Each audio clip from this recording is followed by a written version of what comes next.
자, 계속해서 교과서 102쪽부터 시작하는 고려의 생활과 문화에 대해서 살펴보겠습니다. 자, 교과서 102쪽에 고려인의 생활.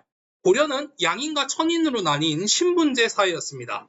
자, 국가에 대해서 조세, 공납, 그 다음에 노동력을 바치는 역을 부담할 의무를 지는 게 바로 양인이었습니다.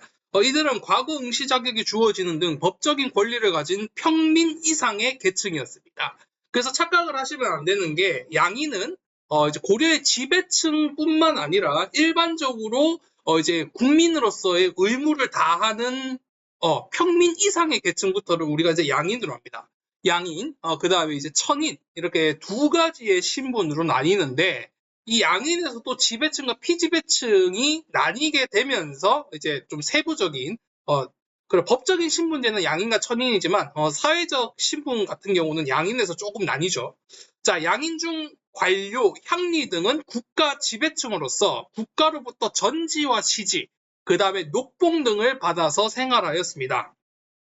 자, 전지와 시지를 합쳐서 우리가 이제 식역에 대한 대가로 받는 토지제도, 전식과라고 합니다. 통일신라 시대에서는 관료정과 상당히 비슷한 성격을 지니는 그런 토지제도라고 보시면 되겠습니다. 자, 전지와 시지를 직역에 대한 대가로 줬다라고 해서 이 토지제도를 전식과라고 합니다.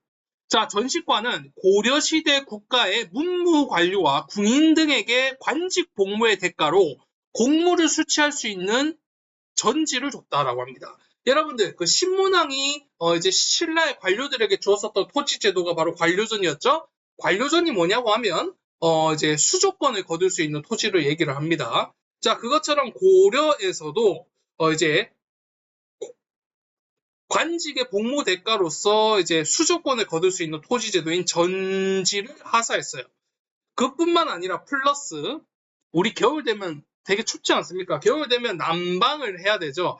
옛날에는 난방을 하는 가장 대표적인 방법이 바로 아궁이에 그렇죠. 나무 땔감을 찝혀가지고 온도를 하는 방법이었겠죠. 자, 그렇기 때문에 땔감을 얻을 수 있는 시지, 이 시자가 땔감 시자입니다. 땔감 시. 그 다음에 땔감이 나는 땅, 즉 산입니다. 산. 그러니까 땔감을 얻을 수 있는 땅 또는 산에 수조권을 지급하던 토지제도입니다. 뭐 농지와 그 다음에 산에 소유권을 주는 게 아니라 농지와 산에서 각각 수조권과 땔감을 얻을 수 있는 권리를 지급했던 토지제도가 바로 전식과라고 합니다. 전지와 시지 두 개를 줬다라고 해서 이 전식과는 나중에 이제 다음 챕터 가면 조금 더 자세하게 살펴볼 겁니다. 그래서 그때 가서 조금 더 자세하게 살펴볼게요. 자, 그 다음에 녹봉은 뭐 월급으로 곡식을 받았던 일종의 월급 제도라고 생각을 해주시면 되겠습니다. 자, 그래서 전식과 다시 한번 좀 키포인트를 알아두시고요. 자, 그 다음에 양인의 대부분은 백정이라 불리는 농민층이었습니다. 우리가 흔히 백정이라고 하면 이제 조선시대 때 차별받던 신분 계층으로서 우리가 흔히 이제 뭐 동물들을 도축하는 뭐 오랑캐 이런 걸로 알고 있는 분들이 많은데 고려시대의 백정은 일반 농민 계층들을 우리 흔히 이제 백정이라고 불렀습니다. 이 고려시대 백정의 백은 없다라는 뜻으로 국가에서 부여한 특별한 직책이나 관직이 없는 양인을 얘기합니다. 우리 이제 지배층이 왜 지배층이겠습니까? 국가의 직역을 담당하고 있는 국가의 관리층이나 뭐 이런 걸로서 관직을 담당하고 있기 때문에 이제 주로 지배계층이겠죠. 자, 그렇기 때문에 백은 국가에서 부여한 특별한 직책이나 관직이 없는 양민을 의미합니다. 일반적으로 직접 농사를 지어서 세금을 내던 일반 평민 농민을 뜻합니다. 그러니까 쉽게 얘기해서 뭐 권리는 제대로 받지 못하지만 국가의 의무를 다하는 일반적인 평민 이상의 그런 농민들을 주로 이제 우리 백정이라고 부르면 되겠죠. 백정이라 불리는 농민층으로 일반 군현에 거주하며 국가의 세금, 토산물, 노동력을 바쳤습니다. 이 백정에는 그렇죠. 향소 부곡에 살았던 특수행정구역에 살았던 일반 백성들까지 포함합니다. 자, 이들은 법적으로 국가의 의무를 다하는 그런 이제 계층이었기 때문에 과거에 응시를 할 수 있었으나 여러분들 과거 시험은 수백 대 1의 경쟁률인 만큼 그만큼 막대한 시간과 돈이 필요한 그런 시험 대조죠. 근데 생업에 종사하는 일반 백정들은 그렇게 하지 못하겠죠. 그렇기 때문에 현실적으로 어렵습니다. 이들은 군인이 되어 공을 세우면 출세의 길이 열리기도 하고 기술을 가진 사람들은 작과에 응시를 해서 기술관이 되는 그런 것이 일반 루트였습니다. 자, 천인은 천한 사람들을 의미해요. 그러니까 국가의 의무를 하지 않으니 당연히 권리도 누리지 못하는 그런 사람들이겠죠. 자, 천인의 대다수를 차지하는 노비는 재산으로 간주되어 매매, 증여, 상속의 대상이 되었습니다. 부모 중 한 명이 노비이면 어머니, 아버지든 누구 한 명이 노비이면 그 자녀 모두 노비가 되면서 이제 주인에게 상속이 되는 그런 사람으로서의 삶을 살지 못하고 그런 일반 재산으로서 취급이 되었습니다.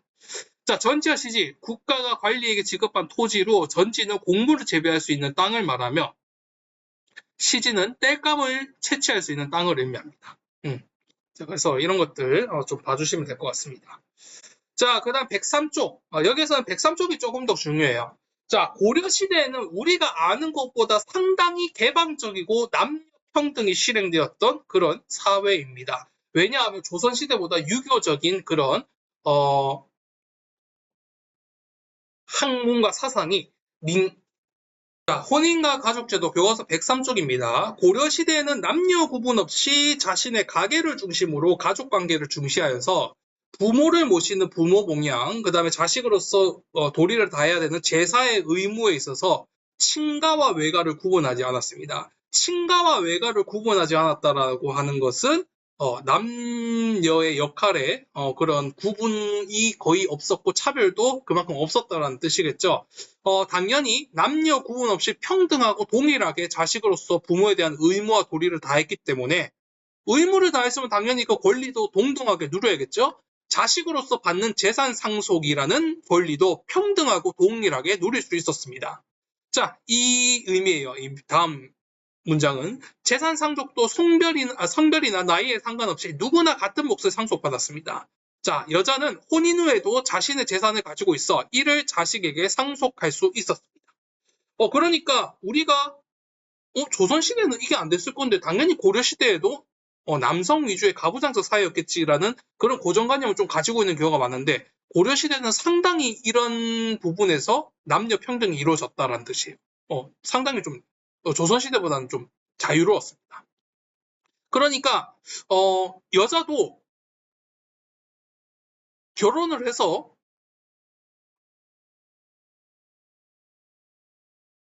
시집을 가도 똑같이 이제 뭐 명절에 이렇게 되면 외가에 와서 제사를 지냈기 때문에 그 여자 자식도 그 몫의 분의 그런 유산을 상속할 수 있었습니다. 그러니까 자신의 몫이 있으니까 자식에게 이걸 상속을 할 수 있겠죠. 자, 혼인 형태는 일부 일처제가 일반적이었습니다. 일부 일처제.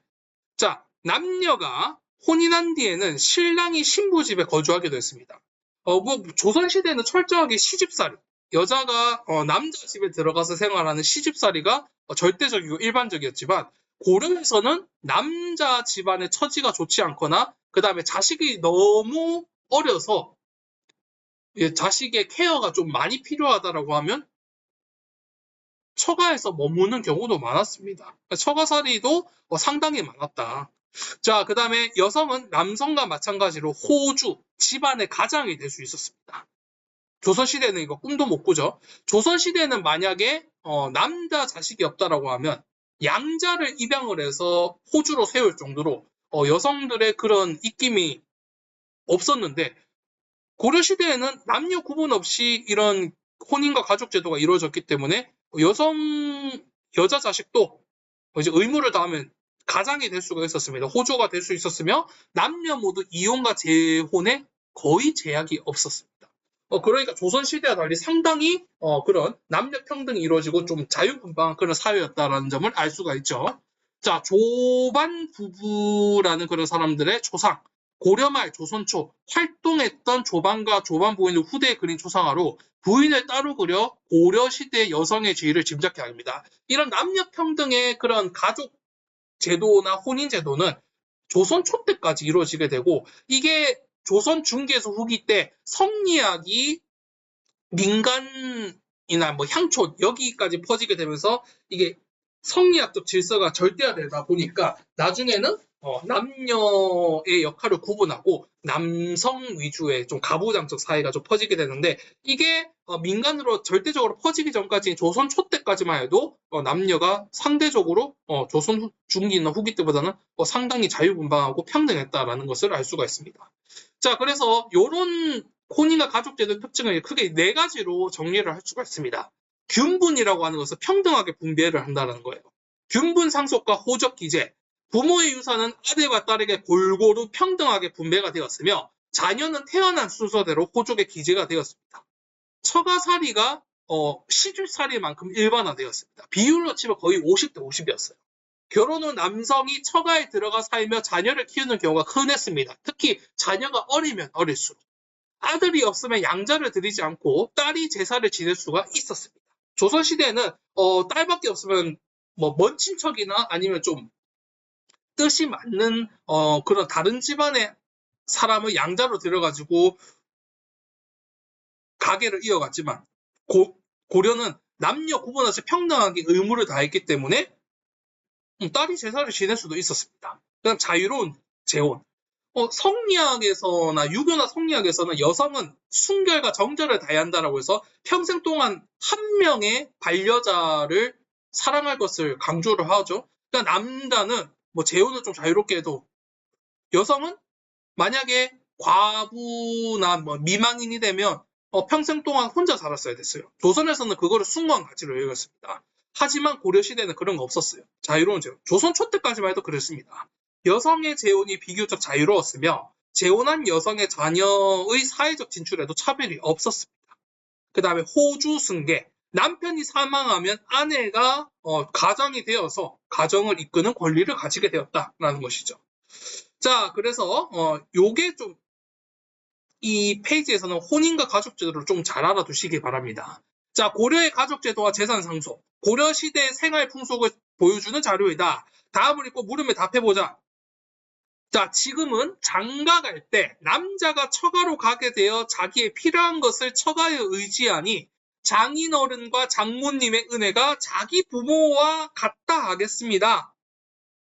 아, 장인어른이시여. 특히 저를 빠짐없이 두루 돌보아 주셨는데 이제 버리고 가시니 저는 앞으로 누구에게 의지하리까? 이규보라는 사람이 쓴 동국 이상국집에서 여기서는 보면 이제 남자 집안이 형편이 좀 안 좋아서 철저하게 장인어른 집에 의지를 하는 것 같아요. 이런 모습도 보여주고 그 다음에 어머니가 재산을 나누어 주면서 그에게는 따로 노비 40명을 더 얹어주고 있습니다.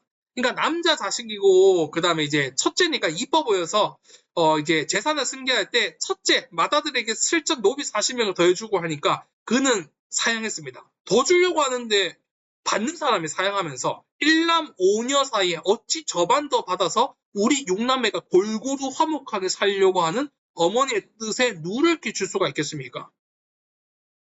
아니 우리 6남매 그 다음에 내 여동생들 모두 나처럼 나와 필적할 정도로 집안에 의무를 다하는데 내가 괜히 더 받았다가 나중에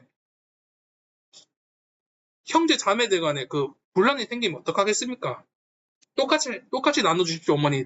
뜻은 감사하게 받겠습니다. 이러고 있는 거죠. 그러니까 어머니가 의롭게 여겨 그의 말을 따랐다. 남자 자식만, 장자만 더 얹어주는 그런 게 지양이 될 정도로 재산 상속에서도 평등하게 벌어졌다는 거겠죠. 자, 그래서 자료 1을 참고하여 고려시대 가족제도의 특징을 설명해보자.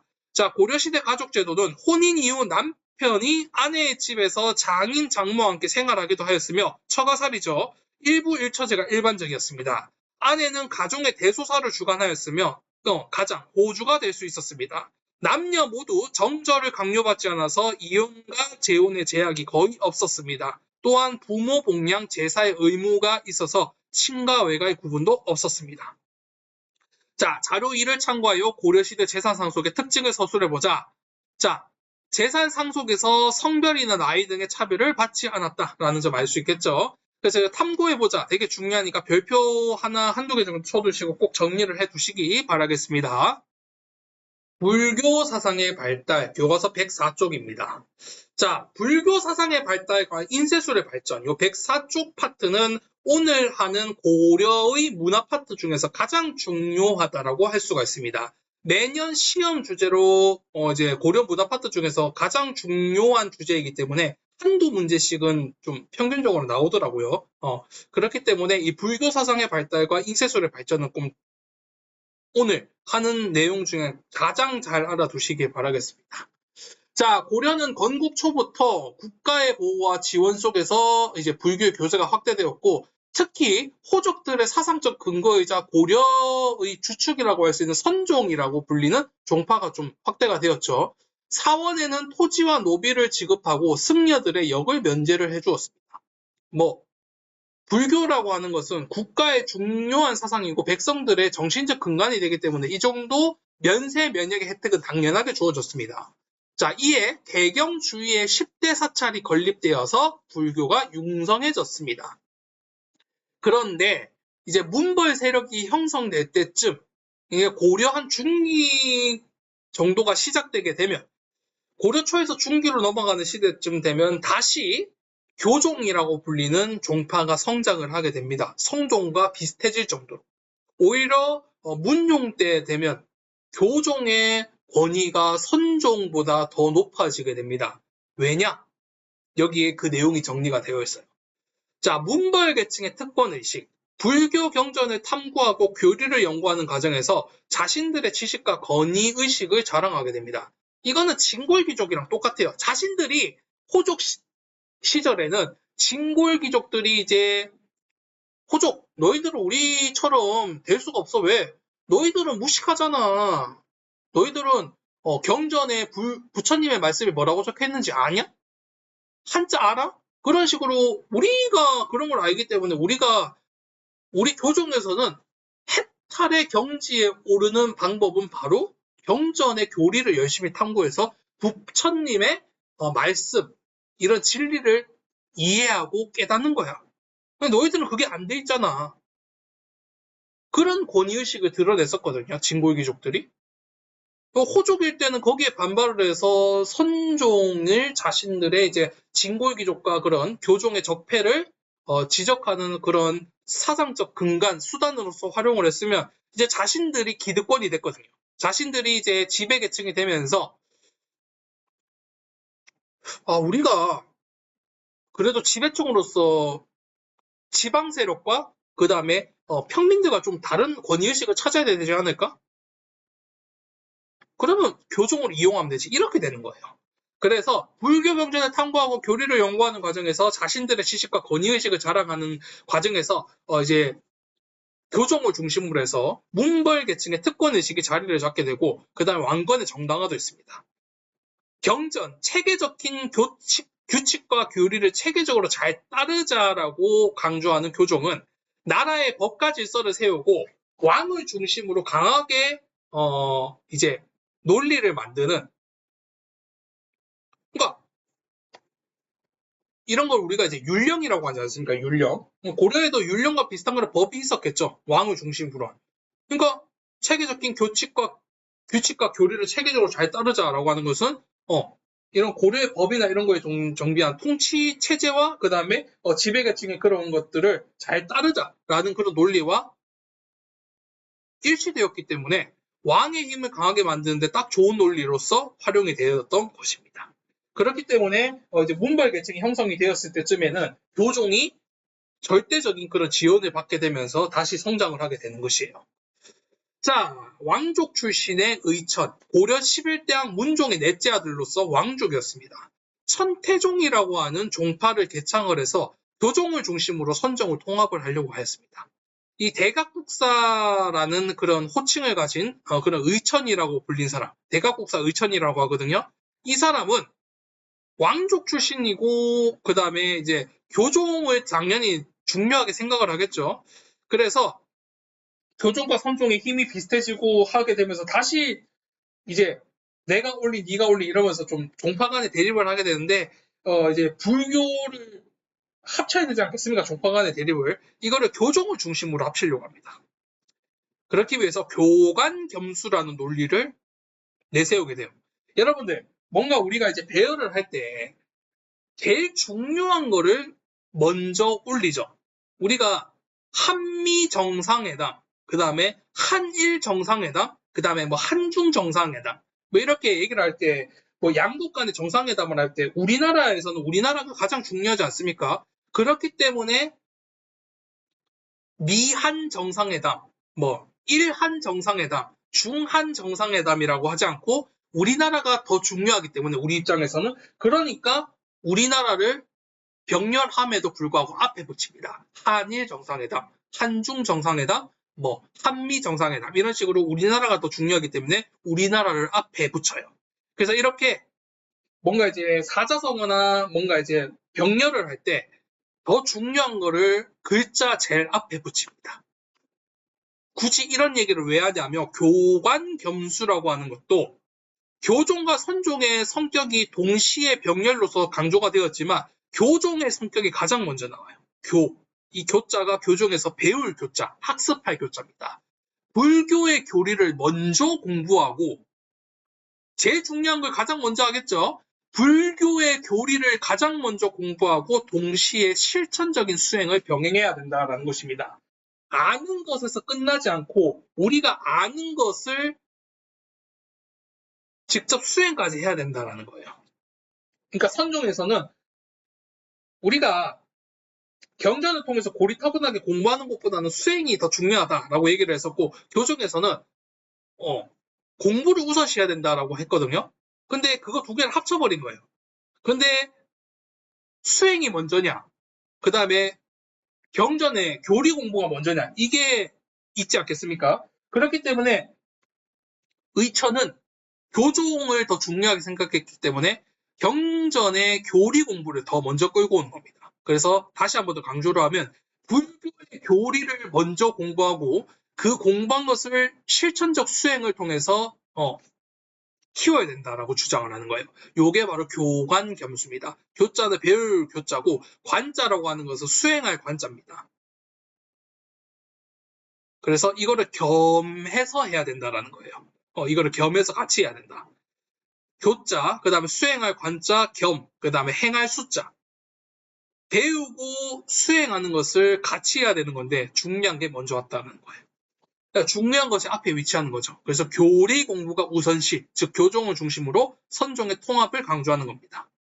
이것을 제청하고 국청사라는 절을 중심으로 해서 불교 통합 운동을 이끌었습니다.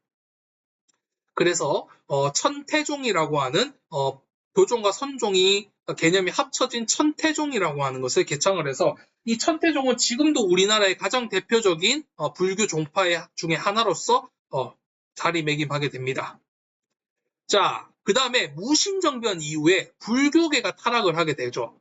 자, 무신정변 이후 권력을 잡은 무신들은 문벌들과 다른 사상적인 그런 근거가 필요했겠죠. 근데 여러분들 무신들은 글자나 경전을 잘 알까요? 모를까요?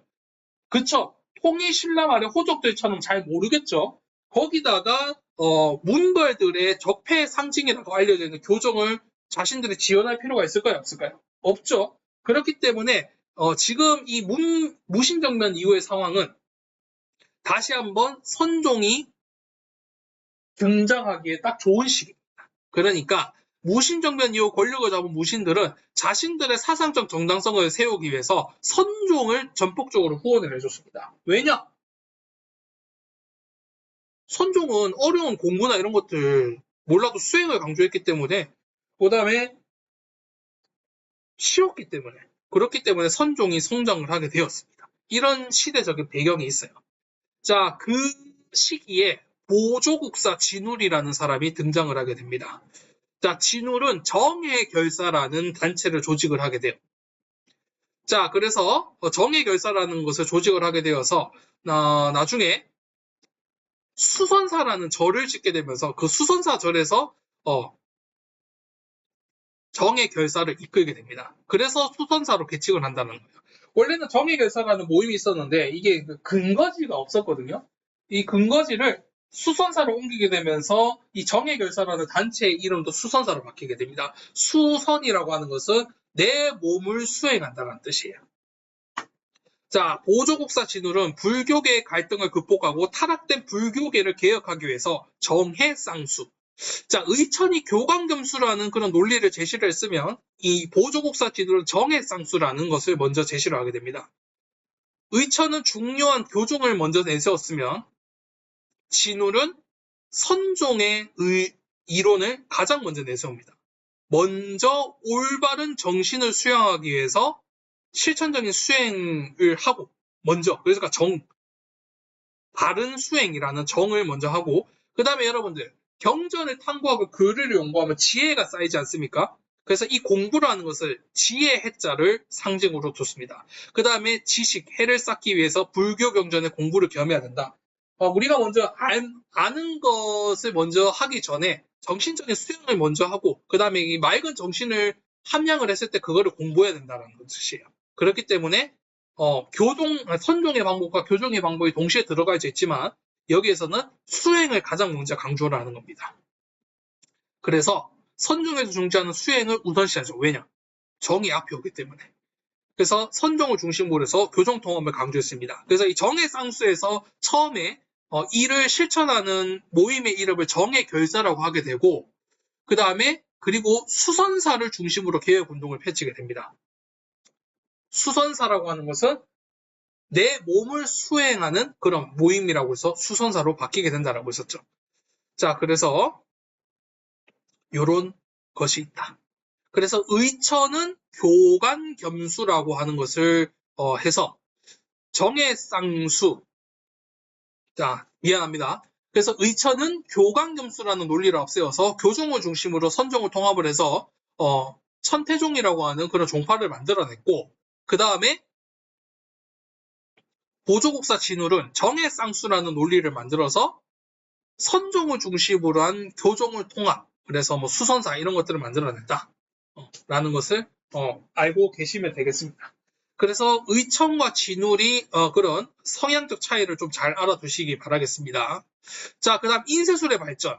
자, 고려 전기에는 국가 차원에서 목판 인쇄를 통해서 대장경을 조판하였습니다. 자, 고려는 거란과 몽골의 침입을 물리치기 위해서 거란의 침입을 물리치기 위해서는 초조 대장경을 만들어냈고 이 초조 대장경이 몽골의 침입에 의해서 불타게 되죠. 그러니까 몽골의 침입을 물리치기 위해서 8만 대장경을 만들게 되는 것입니다. 자, 8만 대장경.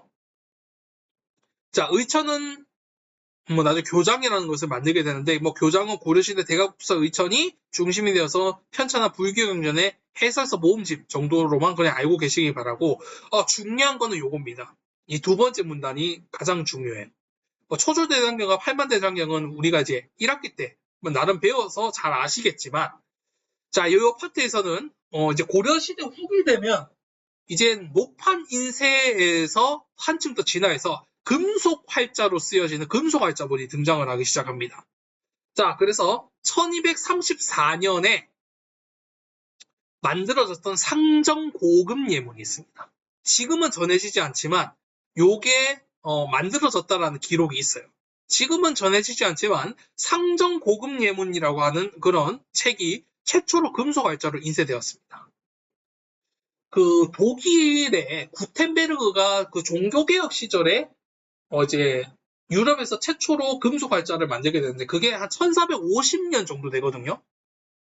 그러니까 그것보다도 약 200여 년 더 빨리 만들었습니다. 근데 지금 정해지지 않아서 이게 기록으로는 있지만 확실하지 않아서 그렇고 현존하는 세계에서 가장 오래된 금속 활자본은 우리가 잘 아는 직지심체유절입니다. 청주 흥덕사에서 인쇄한 직지심체유절. 이건 1377년이죠. 이거는 연대와 그 다음에 그 소재가 확실하기 때문에 구텐베르그보다도 약 100여 년 정도 빨리 만들어졌기 때문에 그만큼 우리나라 인쇄 기술이 전 세계적으로도 가장 뛰어났다라는 것을 보여주기도 하는 거죠. 그래서 상정고금 예문과 직지심체유절의 역사적 의미는 잘 알아두시기 바랍니다. 지금은 정해지지 않지만 고려에서 최초로 금속 활자본이 만들어졌다. 상정고금 예문. 현존하는 세계에서 가장 오래된 금속 활자본은 직지심체유절이다. 요거 잘 알아두시기 바라고 인쇄강국 고려 금속 활자로 직지를 찍다라는 부분 요것도 참고로 해서 잘 알아두시기 바랍니다. 신라 때부터 발달해온 목판 인쇄는 같은 책을 여러 번 인쇄하는 데는 문제가 없었지만 다양한 책을 찍는 데는 어려움이 있었습니다. 고려는 금속활자를 발명하여서 이러한 문제를 해결하였습니다. 이 목판 인쇄 같은 경우는 이 직치 8만 대장경 판 이걸 보시면 하나의 그냥 판대가리로 있죠. 하지만 금속활자는 키보드 키캡처럼 한자 이렇게 조립을 할 수 있는 형태였기 때문에 다양한 것을 골라서 넣은 다음에 그냥 찍어서 인쇄하면 되는 거죠. 그러니까 훨씬 더 내구도나 그 다음에 효율성에서 상당히 좋았어요. 짧은 시간 내에 다양한 책을 인쇄할 수 있어서 지식의 보급에 유용하였습니다. 직지심취요절은 승려 백운이 여러 경전과 법문에 실린 내용 중 일부를 편집한 책으로 제자들이 청주 흥덕사에서 요덕이라는 여성의 시주를 받아서 제작을 하였습니다. 이를 통해서 금속활자를 이용한 인쇄술이 지방까지 널리 퍼지게 되었으며 고려 사회의 여성이 적극적으로 사회활동에 참여하고 있다는 사실도 엿볼 수 있다는 점입니다. 그렇기 때문에 직지심취요절 상정고금 예문을 중심으로 해서 인쇄술의 발전도 알아두시기 바라겠습니다. 역사서의 편찬. 인종 때 김부식이라고 불리는 사람은 왕명을 받아서 유교사관에 입각하여 삼국사기를 편찬하였습니다. 김부식은 요청의 서경천도 운동을 진압한 사람으로 잘 알려져 있죠. 자, 이 사람 현존하는 우리나라에서 가장 오래된 역사서 삼국사기를 편찬했습니다. 1145년. 자, 그 다음에 이규보라는 사람은 고려의 역사와 민족적 전통을 알리기 위해서 동명왕편을 저술을 했습니다. 최씨무신 정권기에 저술이 되었어요. 그러니까 무인들이 지배하는 사회에서 자, 우리는 문벌 세력들이 자신들의 기득권을 유지를 하고 그 다음에 사대를 해서 이제 고려의 자주성을 구라는 것을 참지 못하고 일어났다. 지들의 명분으로는 그래요. 그러니까 그거를 더 하기 위해서 자, 이제 고려의 자주성을 더 세우고 그 다음에 이제 우리는 북진 정책을 잊지 않았다. 우리 고구려를 계승하는 그런 정신을 잊지 않았다. 그러니까 우리가 이 책을 썼지 않느냐. 이런 것들을 자신의 그런 무신 정권의 그런 정당성을 홍보하는 차원도 일부 깔려 있는 게 바로 동명왕편입니다. 그래서 고려의 역사와 민족적 전통, 그다음에 플러스 무신 정권의 그런 정당성을 알리기 위해서 동명왕편을 저술하는 것이에요. 그 다음에 단군 이야기와 고조선의 역사를 서술한 일련의 삼국유사. 일련의 삼국유사는 단군 신화와 고조선의 역사가 최초로 언급된 역사서입니다. 우리 이제 삼국사기와 삼국유사가 주로 이제 헷갈리고 비교가 되곤 하죠. 자, 삼국사기는 현존하는 우리나라에서 가장 오래된 역사서. 김부식이 저술했고, 삼국유사는 일련이라는 스님이 원간석기에 편찬한 몽골의 대몽황정기와 원간석기 사이에인 1281년에 편찬했습니다. 편찬을 했다는 것은 저술했던 시기가 있겠죠. 그 저술했던 시기는 한참 몽골과의 항쟁 중인 대몽항쟁기였습니다. 그렇기 때문에 우리가 우리 민족의식을 고취시켜서 절대 몽골에게 굴해서는 안 된다라고 하는 그런 민족의식이 필요했습니다. 그래서 우리 민족의 의식을 고취시키기 위해서 단군 신화와 고조선의 역사, 우리의 뿌리가 되는 이런 역사를 최초로 언급한 역사서입니다. 삼국사기에는 단군 신화와 고조선의 역사가 실려있지 않아요. 이런 점들을 지식플러스에서 조금 더 자세하게 살펴보겠습니다. 자, 그 다음에 이승유라는 사람이 제야문기라는 책을 저술을 했는데 1287년 원간석기에 편찬이 되었습니다. 삼국유사와 마찬가지로 편찬은 원간석기에 했지만 한참 저술했던 때는 대몽항쟁기도 같이 포함이 되어 있어요. 그렇기 때문에 고조선의 역사와 단군신화가 언급된 책입니다. 근데 최초는 아니죠. 최초는 삼국유사죠. 자, 우리의 민족의식을 고취시키기 위한 목적으로 저술이 되었습니다. 나머지 책들은 그냥 한번 읽어보시고요. 다음으로 성리학의 수용입니다. 남송의 주의가 집대성한 성리학은 충렬한 때 안양이라는 성리학자에 의해서 고려의 최초로 소개가 되었습니다. 자, 이재현 등은 만권당은 이제 고려의 충선왕이 원의 수도에 있던 자신의 집에 설치한 서재로, 그러니까 충선왕이 왕이 되기 전 왕세자 시절에 세운 서재로 볼 수가 있습니다. 이곳에서는 고려와 원의 학자들 사이에 학문적 교류가 이루어졌기 때문에 수만 권의 책들이 있었습니다. 그래서 없는 책이 없었어요. 그렇기 때문에 이름이 5만 가지의 책이 다 있는 도서관이다라는 그런 네이밍에서 만권당이라고 지었던 거예요. 여기에서 학문적 교류가 이루어지게 되면서 원나라에서 성리학이 더더욱 교류를 통해서 더 심화된 것이 들어오고 이해력을 높이게 되었죠. 그 다음에 원에서 유학을 마치고 돌아온 이색이라는 사람은 선균관을 정비하고 정몽주, 정도전 등의 후학을 양성하는 등 성리학의 보급과 발달에 크게 기여를 했습니다. 그래서 목은 이색이라고 하는 사람이거든요.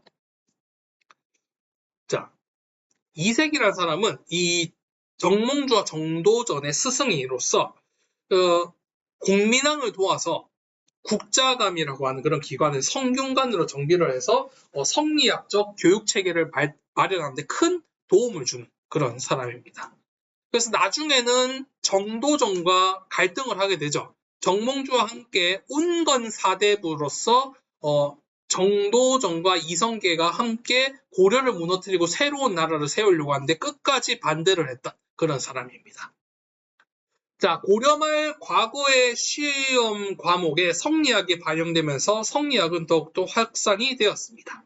신진사대부는 성리학을 사상적 기반으로 삼아서 권문세족과 불교의 폐단을 비판하며 개혁을 주장하였습니다. 자, 신진사대부의 불교 비판, 성균관의 박초라는 사람이 상소문을 올리기는 부처란 자는 도대체 어떤 사람입니까?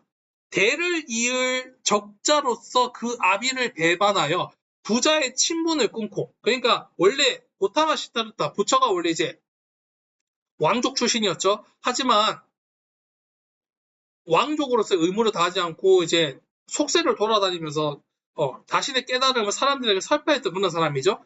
그거를 지금 얘기하고 있는 겁니다. 군신간의 의리를 없어지게 했으며 남녀가 한 집에 사는 것을 도가 아니라고 하고 남자가 밥 깔고 여자가 배 짜는 것을 의롭지 못하다고 했습니다. 그러니까 유교나 성리학에서는 남녀 간의 그런 역할, 그 다음에 군신 간의 역할이 딱 나눠져 있는데 이거를 아니라고 했던 거죠.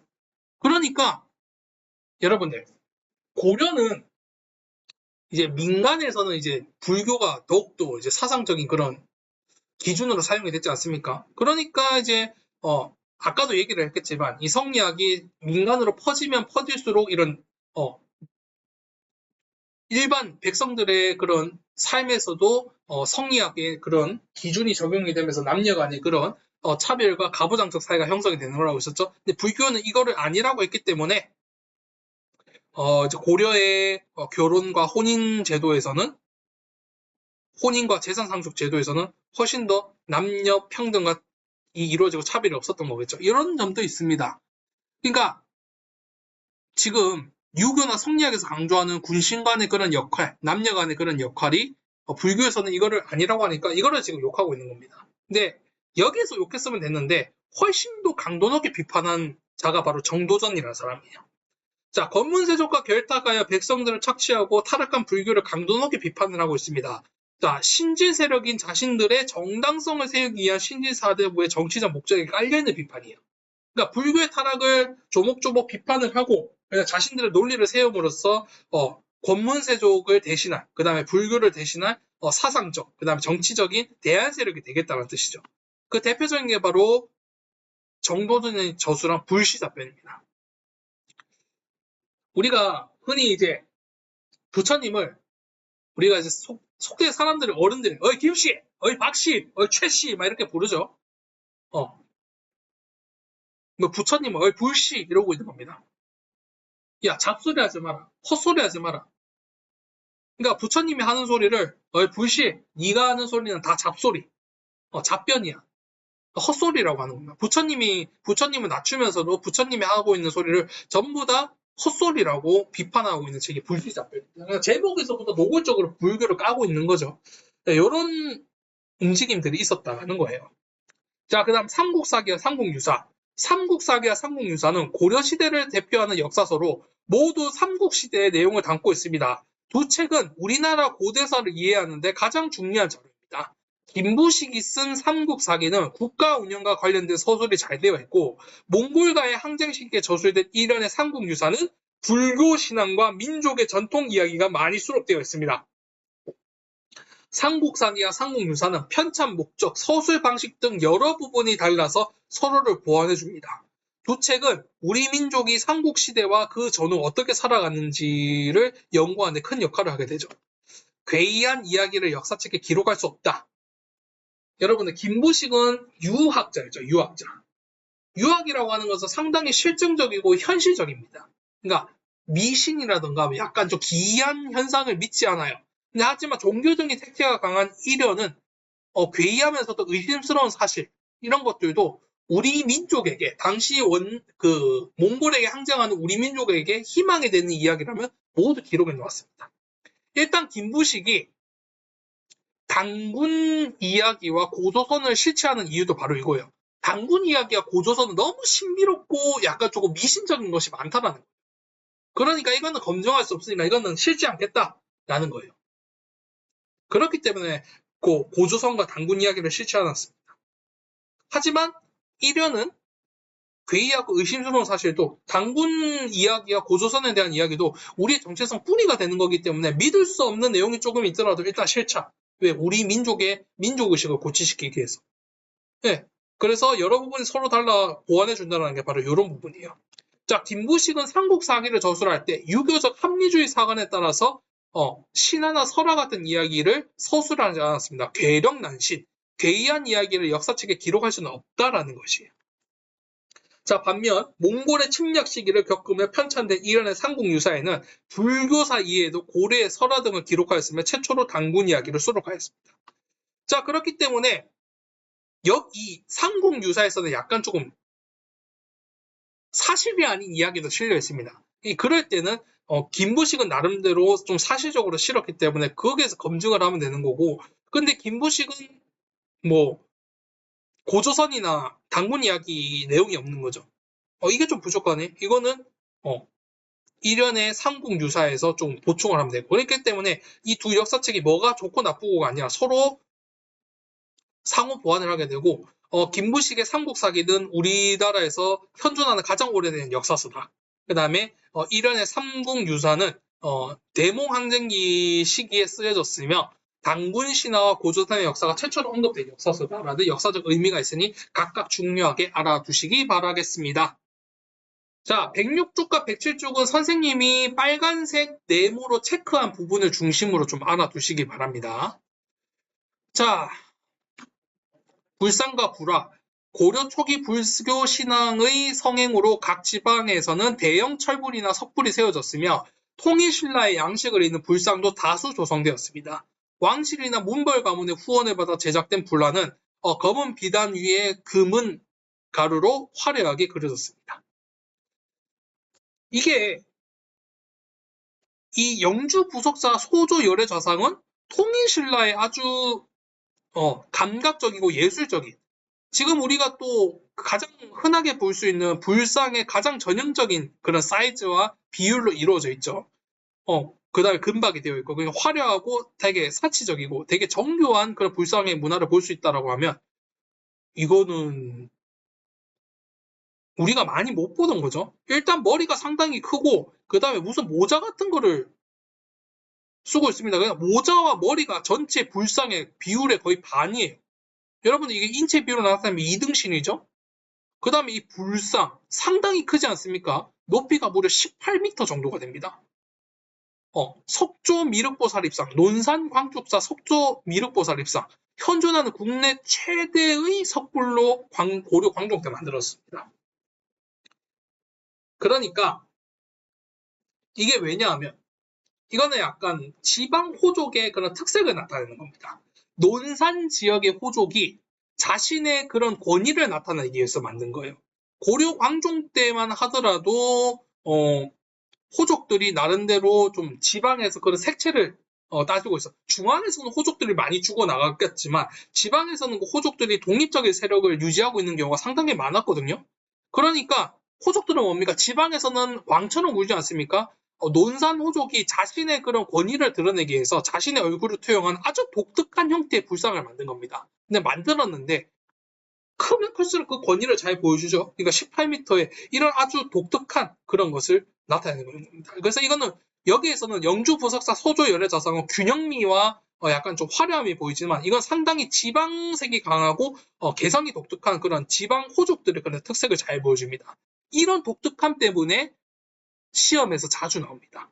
논산 관쪽자 석조 미륵보살 입상. 요거를 조금 잘 알아두시고 영주 부석사 소조 열애자상은 전형적인 통일신라 시기에 그래 양식을 계승한 불상의 양식이다. 이거는 통일신라의 불상 양식보다는 고려의 지방색이 강한 호족 중심의 그런 불상이다. 대비적인 성격을 다루죠. 그러니까 좀 잘 알아두시고요. 사원 건축과 석탑은 여러분들 그냥 한번 읽어보시기 바라겠습니다.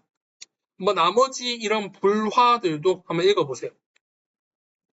자, 그 다음에 공예입니다. 고려시대에는 청자 기술, 제작 기술도 발전하였습니다. 초기에는 무늬가 없는 순청자가 주로 만들어졌고, 그러니까 뭔가 이제 비치색의 그런 청자가 이루어졌지만 여기에 무늬를 새기기에는 상당히 고급 기술이 필요하겠죠. 그러니까 무늬가 정교하게 새겨지는 게 후에 발생하는 것은 당연한 겁니다. 발전하는 거겠죠. 12세기 중엽부터는 독창적인 공예 기법이 상감법으로 표면에 다양한 무늬를 새긴 상감청자가 만들어졌습니다. 상감이라고 하는 것은 여러분들 우리가 무늬를 만들 때 조각칼로 무늬를 이렇게 새기지 않습니까? 그 새기면 그 홈이 파여지겠죠? 거기에다가 흰색 흙을 더 삽입해가지고 무늬를 만드는 아주 정교한 기법입니다. 그리고 유약을 정교하게 발라서 그 색깔의 대비를 아주 은은하게 나타내는 거겠죠? 그러니까 이건 상당히 귀족적이고 사치적이고 화려한 고려 귀족 문화의 정수라고 볼 수가 있는 겁니다. 자, 상감법으로 표면에 다양한 무늬를 새긴 상감청자가 만들어졌다. 청동기 표면에 은으로 무늬를 삽입하는 은입사 기술도 발달했다. 이게 바로 그거예요.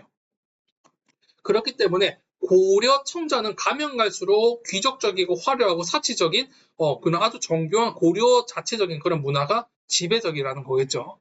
자, 그 다음에 나전칠기입니다. 나전칠기는 가구나 공예품의 표면에 조개 껍데기 등을 가공하여 무늬를 만드는 기술로 대표적인 게 바로 이제 전복 껍데기. 전복 껍데기 보시면 무지개 빛깔로 아주 은은하게 알록달록하죠. 그런 것들을 해가지고 만드는 공예품입니다. 오칠을 입히는 칠공예 기술과 결합하여서 발전하였습니다. 오칠이라고 하는 것은 뭔가 숯이나 이런 것들을 해가지고 이게 덧바르는, 그러니까 이 표면이 검은색이면서도 이런 화려한 여러 가지 조개 껍데기나 이런 것들 붙여가지고 아주 대표적인 그런 고려의 공예 기술 중에 하나입니다. 결합하여서 발전하였다. 나전칠기 제품은 주로 일상생활 도구로 쓰였는데 나전에 오칠을 함으로써 방수효과 함께 나무가 썩지 않게 오래 보관할 수 있었습니다. 그래서 귀족들은 옷장이라던가 장무랑 보석 도구왕 이런 걸로 주로 이제 뭔가를 담는 함으로 주로 꾸며서 은은하게 활용을 많이 했습니다. 이거는 특히 이제 송나라나 이런 데에서도 사치품으로서 많이 수출이 되기도 하였죠. 그래서 공예 파트는 전체적으로 좀 고려 청자와 나전칠기를 중심으로 잘 알아두시기 바랍니다. 자, 고려시대 통일신라의 석탑과 다른 양식의 석탑이 만들어진 배경을 설명해보자. 여기 보면 아까 이런 게 있었죠? 개경 경청사지 10층 석탑 이런 게 있었습니다. 개경에 세워진 경청사지 10층 석탑은 원의 영향을 받아서 외래적 요소와 전통적인 요소가 조화를 이루면서 만들어졌습니다. 이 외에도 고려시대에는 주변국과의 교류를 통해서 다양한 의식의 석탑이 만들어졌다. 이거는 딱히 중요하진 않습니다. 자, 값비싼 재료인 금, 은가루를 이용하여 불상과 불화를 조성할 수 있었던 사회문화적 배경을 정리해보자. 자, 국왕 또는 지배층이 국가의 번영을 기원하거나 자신의 공덕을 극대화하기 위한 비싼 금은을 후원하여 불상과 불화를 만들도록 했기 때문에 그렇다. 그만큼 불교가 지배층들의 사상적인 그런 그 정당성을 부여하는 도움이 많이 되었죠. 문벌 세력들은 교종을 많이 후원했고, 그 다음에 무신 세력들은 선종을 많이 후원하기도 하였고, 그 다음에 권문세족들도 불교를 많이 후원을 했었죠. 그렇기 때문에 불교는 고려시대 초기부터 끝까지 지배층들의 후원을 끊임없이 받고 있었습니다. 그렇기 때문에 금과 은과 같은 그런 그것을 후원에 많이 많아서 불상과 불화를 화려하게 만들 수가 있었겠죠. 자, 다음은 고려를 방문한 송해 사신 서긍이라는 사람이 고려 청자에 대한 느낌을 적은 글입니다. 이를 참고하여 고려 청자가 해외에서도 각광을 받았던 이유를 써보자. 자, 고려에는 도기의 푸른 빛깔을 비색이라고 하는데 요 몇 년 사이에 독이 만드는 솜씨와 빛깔이 더욱더 좋아졌다. 그렇기 때문에 송나라에서도 이제 고려 청자가 나전칠기는 사치품과 화려함의 상징으로서 인기 품목이었죠. 청자는 비치옥 색깔을 띠는 배색이라고도 하고 신비로운 색깔을 가지고 있다라고 해서 비색이라고 불리었기도 했습니다. 이런 고급스러운 특징으로 인해서 많은 인기를 얻으면서 수출품으로 많은 인기를 얻었던 것이겠죠. 자, 그래서 이 고려 문화 파트는 이런 점들을 중심으로 해서 더 알아보시기 바라겠습니다. 자, 그럼 다음 시간에는 조선부터 살펴보도록 하겠습니다. 감사합니다.